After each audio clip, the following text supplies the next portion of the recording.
tayo ngayong maulang umaga ng Biyernes mga kasama dito pa rin sa ating programa ang Straight to the Point.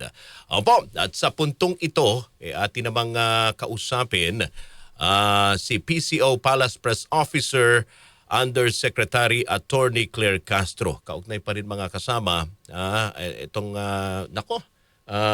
mga nangyayari sa Senado. Pang ilang episode na ba to? Ha? Kung hindi pa ata matatapos itong Senado Flix na nangyayari ngayon. Mukhang marami pa pong aabangan. Kunin nga natin yung pahayag mismo ng Malacanang kasi parang pati Malacanang rito, no? Pati ang Pangulo dinadamay na dito sa mga nangyayari mga kasama ng kaguluhan sa Senado. Nasa linya po natin ngayon si Yusek Claire Castro. Attorney, good morning, Yusek. Yes, good morning, Rod. Good morning sa lahat na nakikinig at nanonood sa inyong programa. Good morning. Happy Friday, partner. Ang aga. Oo. Sabi ko nga parang partner, si Pangulong Marcos ba, si PBBM, tuloy-tuloy yung pagtutong niya rito sa mga episode ng Senado Flix. Yes, of course, kailangan updated siya. Kasi sabi nga natin, hindi naman ito problema lang ng kalingkingan eh. Oo. Problema to ng lahat. Oo. Di ba? Kumbaga, lahat tayo dito, dapat nag-iisip na maayos dahil nasa edad na tayo lahat. Oo. Pero yung iba kasi parang astang bata. Pero partner, yung sinasabi mo nga kahapon, yung umayos kayo. Ano yung ibig sabihin nun, no? Pakiano nga partner, no? Paliwanag ng mas malalim pa dun sa mensahe ng yung ba mismo ang sinabi ng Pangulo na umayos kayo dyan? Partner, Oo. ano ba ang sabi ng Pangulo? Get back to work. Oo. Lahat kayo, lahat tayo, lahat ng public servants dapat umaayos. Mhm. Magtrabaho. 'Di ba? Oo. Yun ang mensahe ng Pangulo. So dapat lahat tayo maayos. Oo. Lahat tayo magtrabaho. Mhm. Lahat tayo gampanan natin ang tungkulin na pinagkatiwala ng taong bayan. Oo. So, umayos. Dapat lahat tayo umayos. Oo. So, ang Pangulo mismo ay nag-aalala na, nangangamba na dito sa sitwasyon ng Senado ngayon. Oo naman, partner, no? Kasi hindi naman kasi biro yung nangyayari sa Senado. Oo. Nang dahil lang sa posisyon or sa pwesto, talagang magkakagulo sila. Hindi na lang kasi tumingin, di ba? Unang-una dapat hindi pansarili ang iniisip. Oo. Yan ang magiging problema eh. Kahit sabihin nila na makabayan sila, pero kung ang ramdam mo, pansarili lang na interes ang sinusulong nila, Oo. hindi talaga ito makakaganda sa taong bayan. Mhm. Di ba, makaka-apekto ito, sabi nga natin, makaka-apekto ito sa ekonomiya. Mhm. Malaking bagay talaga ito nangyayaring political noise. Oo. Partner. Oo. Kaya nga, hindi na nga nila talaga tinututukan yung kanilang mga dapat tutukan, yung mga dapat gawin, yung trabaho nila. Yun nga, binabanggit nga ng ilang mga eksperto din, ng mga political, na dapat eto sana yung mga ginagawa nila kasi maraming mahahalagang batas na dapat kanila nang tinalakay dyan na ipasa na at po pwede na mapakinabangan. Well, partner, sa panig ba ng Malacanang, mayroon bang mga panukala na gustong sa lalong madaling panahon, ito po ay maging isang batas na ipapasa, tinatalakay na pero naudlot dahil dito sa nangyayari ngayong sigalot sa Senado? Hindi, partner, kasi ang gusto ng Pangulo, ang dami kasing priority bills eh. Oo. Nandiyan yung travel tax abolition. Okay. Kasi para makagaan sa mga sa mga kababayan natin na nagta-travel abroad. Nandiyan din yung political dynasty, numero 1 yan kay Pangulo. Oo.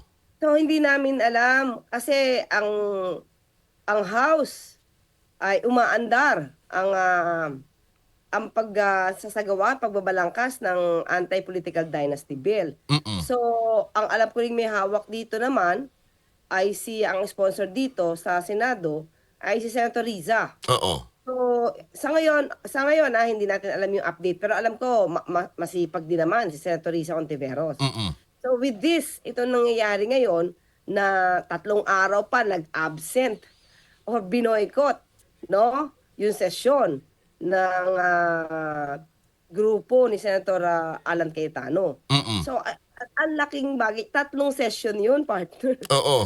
na hindi nila pinuntahan. Opo. Well, dito sa pagkakaroon ng bagong acting Senate President na sinusuportahan ng palasyo. Okay.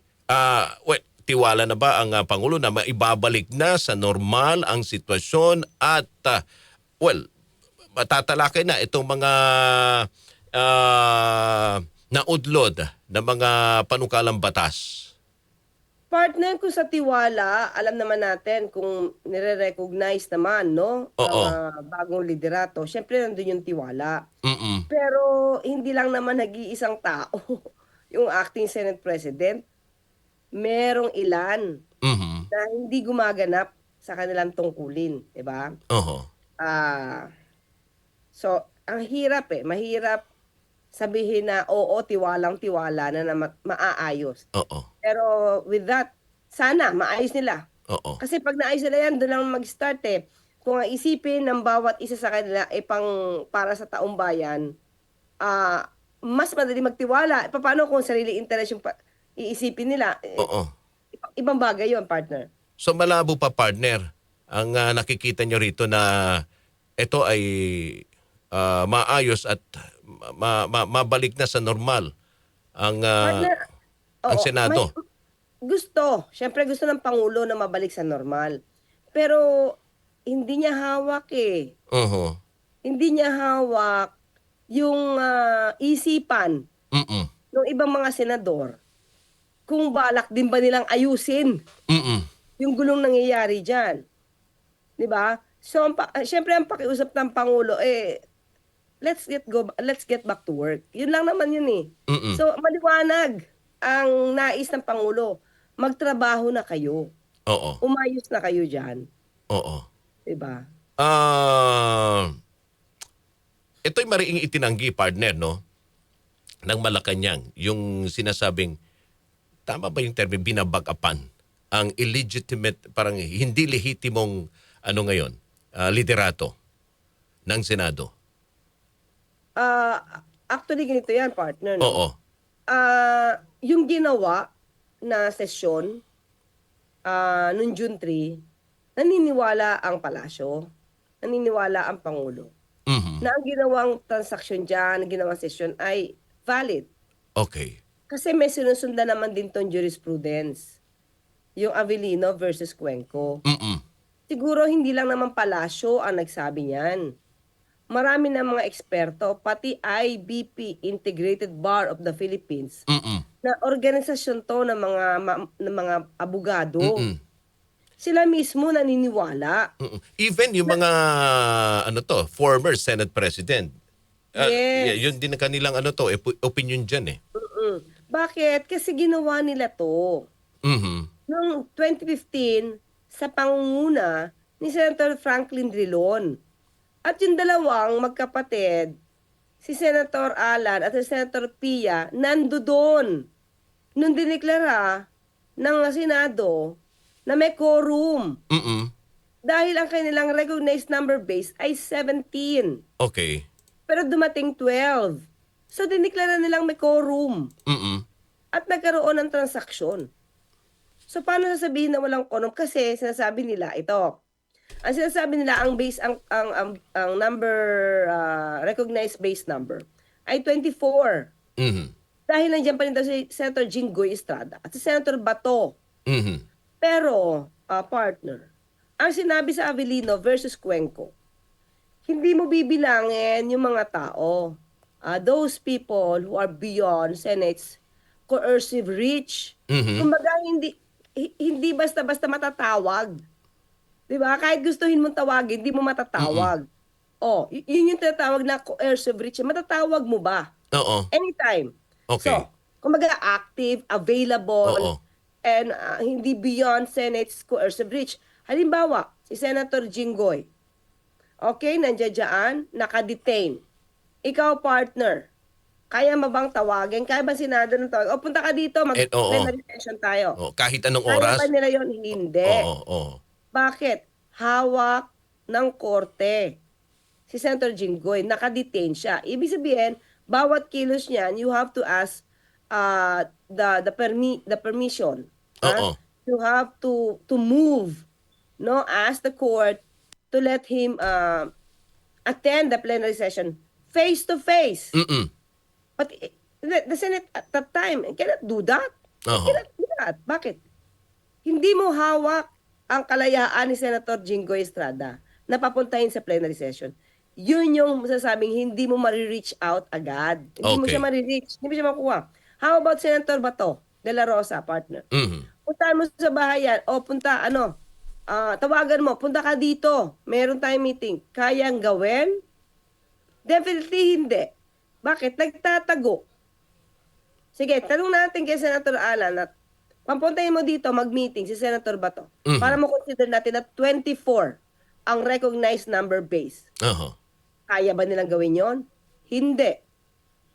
That's the thing eh. So it means lumalabas dito ang bilang 24. Kasi hindi mo marireach yung dalawa. Rather, 22. Kasi hindi mo marireach yung dalawa. Kaya yung majority now, nangyari ay 12. Mhm. Oo. Kaya nagkaroon ng quorum. Kaya nagkaroon ng quorum. Oo. So, yung binabanggit nila ni Senator Alan na kailangan ng 13. Okay? Yung new majority ngayon, kapag nabuo nila yung 13, kusa daw siyang bababa bilang Senate President. Oo. May Sabi nga binabanggit niya, pa. diba? Kahapon Sabi niya, part of me. Oo. Sabi niya, part of me wish Oo. na 13 sila. O di, ibig mo sabihin, di ba, gusto mo na maging maayos, part of you eh. Oo. Gusto mo maging 13 sila, di ba? Di ba? So, di, ikaw na yung pang 13 if you want. Oo. Kung gusto mo magsakripisyo for the country para hindi magulo, di ikaw na yung pang 13. Mm-mm. Kasi lumalabas 10 kayo eh. Oo. Pero, hindi naman niya give up yung position, mga partner. Oo. Hindi niya give up yung position. Ba't natin nasabi yan? Parang ganyan naman yung nangyari sa House dati. Nung sila ay nagkakaroon ng issue sa pagpapalitan ng liderato kay Representative Lord Velasco at the time. Mm-mm. The term sharing, supposed to be, it's Representative Lord Velasco's time na, term niya na, ayaw niyang bumaba. Oo. Pero sa sa bandang huli na ano pa rin napunta pa rin, 'di ba? Kay dating House Speaker Lord Velasco yung Wala na siya magagawa eh. Oo. Cornered siya eh. Oo. Pero posible bang mangyari din tatawag ng special session ang Pangulo? Oo, pwede naman. Oo. Even before nga, basta sinabi lang sa kanya, sabihin lang, Oo. bakit, anong reason, hindi naman magiging hadlang ang Pangulo dyan. Oo. Kasi alam naman niya na maraming gagawin na dapat na ayusin ng Senado. Sa aking pagkakaalam, pati nga yung confirmation ng ibang military officials, Mm-mm. hindi pa naaayos eh. Oo. Kaya kailangan talaga ng special session. Oo. Oo. Bukas ang Pangulo dyan. Oo. Pero sa special session, yan lang partner, no? Yung mga, magiging dahilan ng Pangulo para ito'y papayag. Yung mga priority bills. Marami naantala Oo. ng trabaho sa Senado. Kaya ang Pangulo naman ay nandiyan lang. Oo. Hindi naman isasama rito yung tuluyan ng pagpapalit ng liderato sa Senado. Nasa kanila yun, partner. Kasi pagka may special session na sila, Mhm. pwede nilang itakil ang anumang pwedeng mangyari. Oo. Okay. Kahapon sa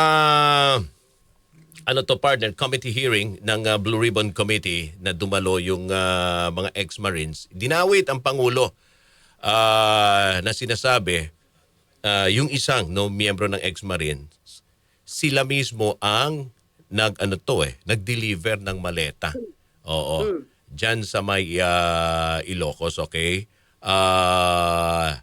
Nakita pa daw niya kasama si dating congressman Ko at nakita niya si First Lady at ang anak mismo na si Kong Sandro. Okay? Oo, nung diniliver yung maleta para kay Pangulong Marcos. Ano yung reaksyon rito ng Malacanang?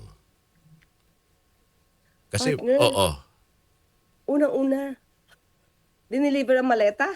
oo. Ano laman ng maleta? Mm. Sino nag-deliver? Paano dineliver? Mhm. Yung nagsasalita ba, siya mismo nag-deliver? Oo. Parang Kung nakita lang niya ako din naman, madalas ko nakikita si Kong Sandro. Marami Oo. naman nakakakita kay Kong Sandro. Marami naman din nakakakita kay First Lady. Mhm.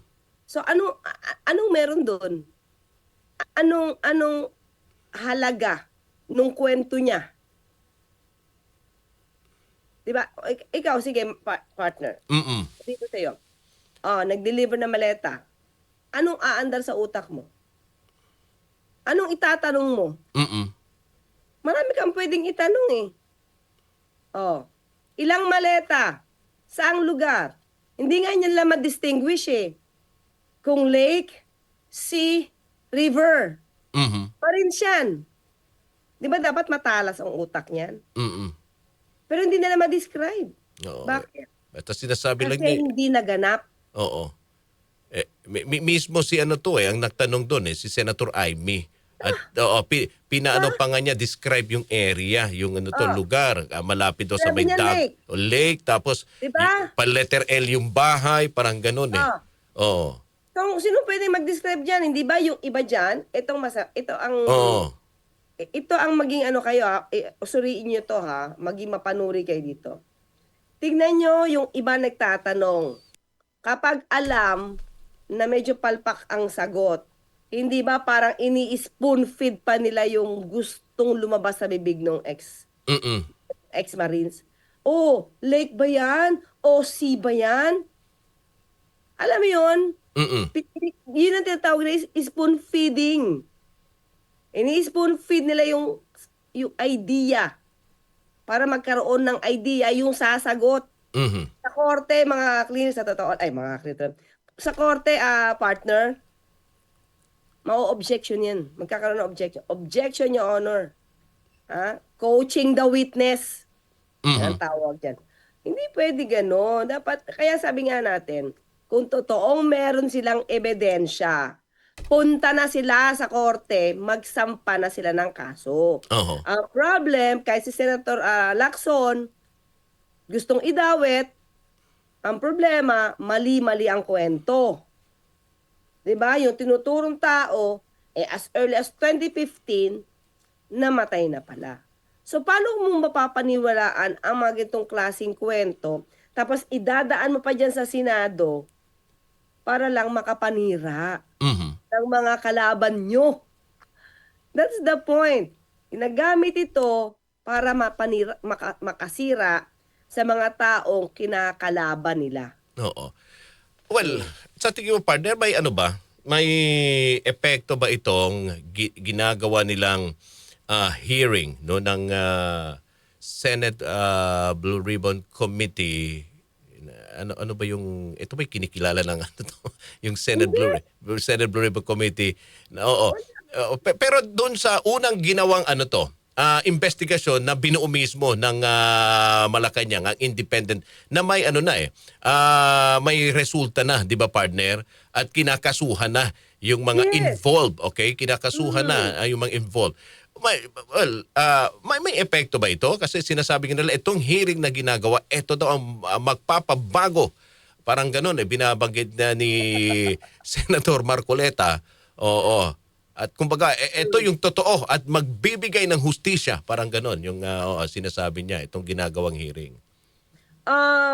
Magpapabago sa isip siguro ng mga tao, mas lalo Oo. nilang iisipin na itong 18 ex-Marines na to ay bogus. Oo.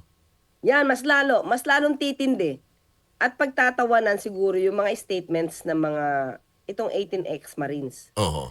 Ah, unang-una, teka lang partner, Unang-una, butas-butas Mm.